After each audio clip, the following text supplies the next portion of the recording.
very nice, Anu. I was very delighted to be part of this journey and very excited for this program.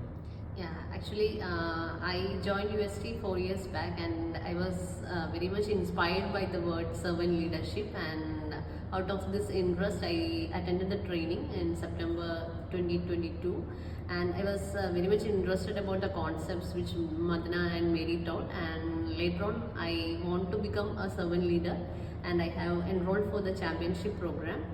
So through this program only I learned a lot.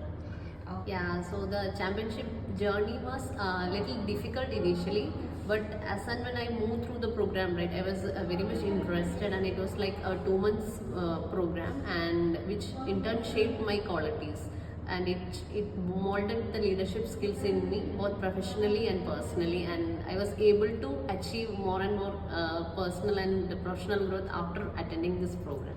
Yeah, so when I say personally, this program molded my character.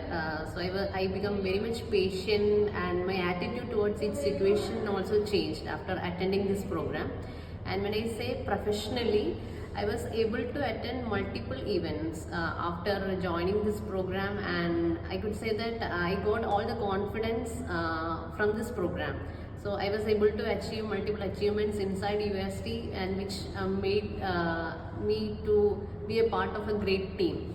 So it's all part of because I am part of a servant leadership journey. I will inspire my colleagues and my teammates who have not attended this program. So I will tell them to be part of this journey. So once they come and attend, then only they know the importance of the program. Because inside UST we are running this for the significance of the employees and also for the organization, right? So I have never seen this kind of program in any other organization. So once we come and attend, then only we can come to know the importance of this program. So I want others also to be part of this journey, so that we can make UST as a great place to work.